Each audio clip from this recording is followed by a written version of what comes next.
Fort Munro جنوبی پنجاب کا مری fort Munro جسے بلوچی زبان میں تمن لگاری بھی کہا جاتا ہے، جنوبی پنجاب میں سیاحت کے وہ تمام لوازمات موجود ہیں جو کسی بھی خطے کی سیاحت کو پنپنے میں مدد دیتے ہیں۔ یہاں موجود صحرا، میدانی علاقے، پہاڑ، تاریخی اور ثقافتی ورثہ، ہل اسٹیشن، عجائب گھر، مقبرے، دریائی بند اور جھیلیں اس خطے کی سیاحتی شناخت اجاگر کرنے میں اہم کردار ادا کر رہے ہیں۔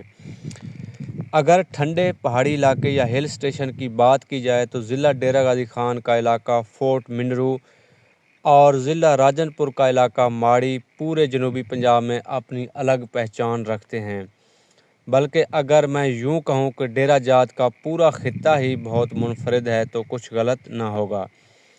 یہاں ایک طرف آپ کو سرسبز میدان اور لہلہاتے کھیت ملیں گے تو دوسری جانب کوہ سلیمان کے خوبصورت پہاڑ، ایک جانب ٹھاٹھیں مارتا دریائے سندھ بہتا ہے تو دوسری جانب کوہ سلیمان کے نالے یہاں کا حسن بڑھاتے ہیں۔ غرض یہ علاقہ جنوبی پنجاب کی سیاحت میں ریڑھ کی ہڈی ثابت ہو سکتا ہے۔ بات کریں اگر یہاں کے سب سے مشہور مقام فورٹ منرو کی تو بہت سے احباب اسے جنوبی پنجاب کا مری بھی کہتے ہیں، لیکن مجھے اس سے اختلاف ہے۔ ہر شہر اور ہر علاقے کی اپنی الگ خصوصیات ہوتی ہیں، جیسے کہ اس خطے کی بھی ہیں، کوئی کسی جیسا یا اس کا متبادل نہیں ہوا کرتا۔ فورٹ منرو بھی مری سے مختلف ہے اور اگر اس کو جدید خطوط پر ڈیولپ کیا جائے تو قوی امکان ہے کہ یہ مستقبل کا ایک مشہور ہل اسٹیشن ہوگا۔ برصغیر پر انگریز سامراج کے قبضے کے بعد انگریزوں نے بہت سے مقامات کو دریافت کر کے انہیں ڈیولپ کیا اور اپنی رہائش کا انتظام کیا۔ انگریز چونکہ سرد علاقوں سے آئے تھے لہذا یہاں کی گرمی ان کی برداشت سے باہر تھی، سو انہوں نے برصغیر کے طول و عرض میں ٹھنڈی جگہیں تلاش کیں جو کہ زیادہ تر پہاڑوں پر تھیں۔ اس کے بعد وہاں تک راستے نکالے گئے اور سڑکیں لے جائی گئیں۔ ان جگہوں پر انتظامیہ کے دفاتر، رہائش کے لیے گھر، تفریح گاہیں، کھیل کے میدان، بیمار فوجیوں کے لیے سینیٹوریم، لانڈریز اور دیگر دوسرے لوازمات کا انتظام کیا گیا۔ مقامیوں کو ملازم بھرتی کر کے وہیں سرونٹ کوارٹر الاٹ کیے گئے جس سے مقامی لوگوں کو روزگار ملا اور ان علاقوں کی ترقی کا ایک نیا سفر شروع ہوا۔ انگریزوں کے بسائے ان ہل اسٹیشنز میں سری نگر، مری، اوٹی، زیارت، لیہ، ایبٹ آباد، پہلگام، سکیسر، شیلانگ، مسوری، نتھیا گلی اور فورٹ منرو شامل ہیں۔ فورٹ منرو جسے بلوچی زبان میں تمن لگاری بھی کہا جاتا ہے، ضلع ڈیرہ غازی خان کے انتہائی مغربی کونے میں بلوچستان اور پنجاب کے سنگم پر واقع ہے۔ سطح سمندر سے 6470 فٹ یا 1970 میٹر بلند یہ مقام 19ویں صدی کے اواخر میں انگریز فوجی افسر سر رابرٹ گروز سینڈمین نے دریافت کیا تھا اور اس کا نام اس وقت کے ڈیرہ جات ڈویژن کے کمشنر کرنل اے منرو کے نام پر رکھا گیا تھا۔ لگاری قبیلے کے خانہ بدوشوں کی جنت فورٹ منرو ملتان سے 185 کلومیٹر اور ڈیرہ غازی خان سے قریباً 85 کلومیٹر کے فاصلے پر ہے۔ یہاں میں جنرل سینڈمین کا تعارف کروانا ضروری سمجھتا ہوں۔ 1835 میں جنرل رابرٹ ٹرنبل سینڈمین کے گھر آنکھ کھولنے والے اس افسر نے ڈیرہ جات اور بلوچستان کی تاریخ میں اہم کردار ادا کیا ہے۔ 1866 میں جب ان کو ڈیرہ غازی خان کا ضلعی افسر تعینات کیا گیا تو آپ نے پہلی بار قبائلیوں کو خوش آمدید کہتے ہوئے ان پر اپنی شخصیت کی دھاک بٹھا دی۔ 1871 کی مٹھن کوٹ کانفرنس میں ان کو پنجاب اور سندھ کی صوبائی حکومتوں کی طرف سے کوہ سلیمان کے مری، بگٹی اور مزاری قبیلوں کے بارے سیاسی فیصلوں کا حق دے دیا گیا، جس سے ان علاقوں اور وہاں کے لوگوں پر آپ کا کنٹرول اور مضبوط ہو گیا۔ جنرل سینڈمین ہی کے ذریعے انگریز حکومت نے خان آف کلاس سے مذاکرات کیے اور بلوچ قبائل کے سرداروں کی مالی معاونت بھی کی۔ یہ اپنی وفات تک بلوچستان کے گورنر جنرل کے ایجنٹ رہے اور انہوں نے شورش زدہ بلوچستان کو انگریز سامراج کے اندر ایک پرامن علاقہ بنانے میں اہم کردار ادا کیا۔ سر رابرٹ سینڈمین نے 1892 میں لسبیلا کے شہر بیلا میں وفات پائی۔ بلوچستان کے شہر یوب کا پرانا نام آپ ہی کے نام پر فورٹ سینڈمین رکھا گیا تھا۔ جنوبی پنجاب کے اکلوتے ہل اسٹیشن تک رسائی کچھ زیادہ مشکل نہیں ہے۔ اس مقام تک پہنچنے کے کئی راستے ہیں۔ سب سے سیدھا اور خوبصورت راستہ تو ملتان یا راجن پور سے ڈیرہ غازی خان، سخی سرور اور فورٹ منرو ہے، جبکہ بلوچستان میں یوب اور کوئٹہ سے آنے والے پہلے لورا لئی اور پھر میختر اور رکنی سے ہو کر فورٹ منرو پہنچ سکتے ہیں۔ میرے نزدیک فورٹ منرو کا سب سے خوبصورت مقام دماس جھیل ہے۔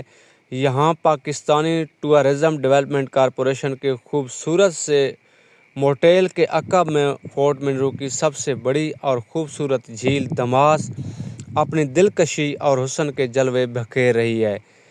یہ جھیل یہاں واقع 3 جھیلوں میں سب سے بڑی ہے۔ نقشے پر ایک انسانی گردے کی سی شکل میں نظر آنے والی یہ جھیل سردیوں میں سکڑ جاتی ہے، جبکہ برسات اور گرمیوں کے دنوں میں اس کا جوبن دیکھنے والا ہوتا ہے۔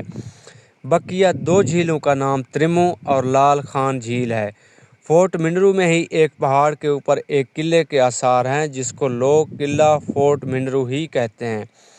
یہ پہاڑی کے اوپر ڈپٹی کمشنر ہاؤس کے ساتھ واقع ہے۔ پیلے رنگ میں رنگی اس کی ایک برجی آج بھی جیسے تیسے اپنا وجود برقرار رکھے ہوئے ہے۔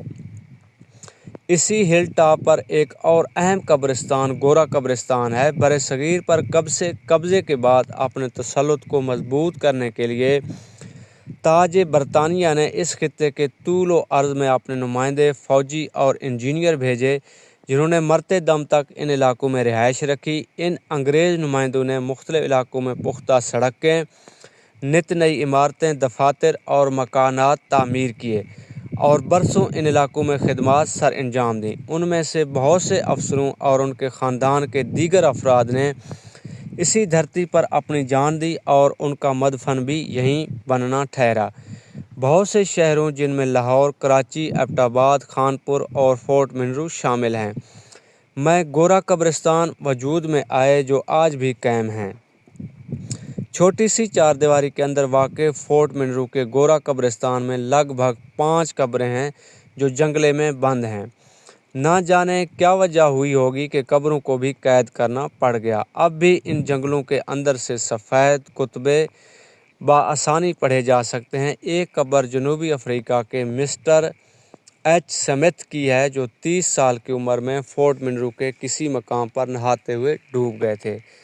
اس قبرستان کی بائیں دیوار کے ساتھ ڈپٹی کمشنر ہاؤس، جو منرو لاج بھی کہا جاتا ہے، واقع ہے، اور اس کے پہلو میں 100 سال سے بھی قدیم ایک عمارت تنہا کھڑی ہے، جس کے ماتھے پر جلی حروف میں دفتر عدالت پولیٹیکل اسسٹنٹ لکھا ہوا ہے۔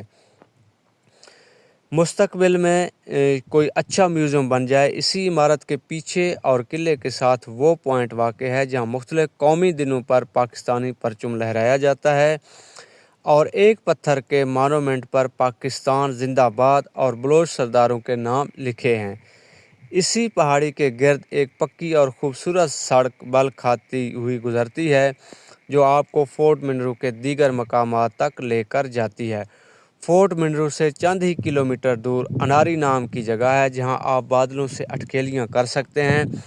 یہاں آپ بادلوں سے اوپر اور بادل نیچے ہوتے ہیں۔ کھانے کی بات کریں تو یہاں کی سب سے مشہور سوغات مٹن سجی ہے۔ اس بلوچی سجی کے لیے لوگ خاص طور پر یہاں آتے ہیں۔ اس کے علاوہ کھانوں کا حال کوئی بہت اچھا نہیں ہے، البتہ یہاں پر ضروریات زندگی بہت مناسب داموں پر دستیاب ہیں۔ اکثر لوگ اپنے کھانے کا سامان ساتھ لاتے ہیں۔ یہاں اب کئی نئے ہوٹل اور لاجز بھی کھل رہے ہیں۔ اس علاقے کے لوگوں کی مہمان نوازی کا کوئی جواب نہیں۔ بلوچ اور سرائکی تو ویسے بھی اپنی مہمان نواز طبیعت کی وجہ سے جانے جاتے ہیں۔ یہ آپ کو فری چائے بھی پیش کریں گے اور راستہ بتانے میں بھی آپ کے ساتھ آخر تک آئیں گے۔ سردیوں میں یہاں مریچ، چترال، سوات اور دیگر شمالی علاقہ جات کی طرح برف باری ہوتی ہے۔ فورٹ منرو میں بلوچوں کے مختلف قبائل آباد ہیں، جن میں علیانی، احمدانی، بجرانی، شاہوانی، ہندیانی وغیرہ شامل ہیں۔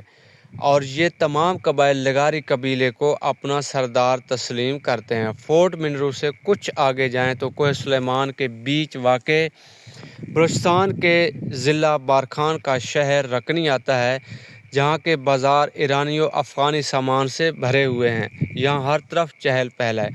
ہر سال جنوبی پنجاب کی گرمی کے ستائے ہزاروں سیاح یہاں آتے ہیں، جبکہ ملتان، ڈیرہ غازی خان، مظفر گڑھ اور دیگر قریبی علاقوں کے لوگ تو ہفتہ وار یہاں کا چکر لگاتے ہیں۔ یہاں کی مقامی سیاحتی تنظیموں، جن میں ویب ایکسپلورر سر فہرست ہے، کی محنت اور کوہ سلیمان کے نت نئے علاقوں کی کھوج کی بدولت اب تو لاہور، کراچی اور پختونخوا کے سیاح بھی یہاں کا رخ کرتے ہیں۔ یہاں زیادہ تر گلابان اور خانہ بندوش رہتے ہیں۔ وہ افراد جنہوں نے یہاں سرمایہ کاری کر رکھی ہے، آس پاس کے بڑے شہروں سے تعلق رکھتے ہیں۔ پنجاب حکومت نے 2015 میں اس علاقے کی تعمیر و ترقی کے لیے بڑی گرانٹ منظور کی تھی، جس میں ایک چیئر لفٹ کا منصوبہ بھی شامل تھا، جو ابھی تک شروع نہیں ہو سکا۔ اگر یہاں کھانے پینے کے مناسب انتظام کے ساتھ ساتھ عوام کی تفریح کے لیے ایسے ہی چند پروجیکٹ لگا دیے جائیں تو یہ خطہ مہینوں نہیں دنوں میں ترقی کی منازل طے کرے گا۔ جو شوقین حضرات ٹھنڈے موسم کے ساتھ ساتھ سکون، خاموشی، تنہائی، سادگی اور ایک کپ چائے کا مزہ لینا چاہتے ہیں، وہ یہاں ضرور آئیں، بلکہ یہاں کے پہاڑوں اور اڑتے بادلوں کے سامنے بیٹھ کر کتاب پڑھنے کا جو مزہ ہے وہ بیان سے باہر ہے۔ جی تو دوستو، امید کرتا ہوں آج کی ویڈیو آپ کو پسند آئی ہوگی۔ اگر آپ کے ذہن میں کوئی سوال ہے تو آپ ہمیں کمنٹس کر کے پوچھ سکتے ہیں۔ آپ نے اس ویڈیو کو لازمی لائک کرنا ہے، شیئر کرنا ہے، اور ہمارے چینل اور پیج کو آپ نے لازمی سبسکرائب اور فالو کرنا ہے۔ اجازت دیجیے، ملتے ہیں آپ سے ایک اور ویڈیو میں، تب تک اللہ حافظ۔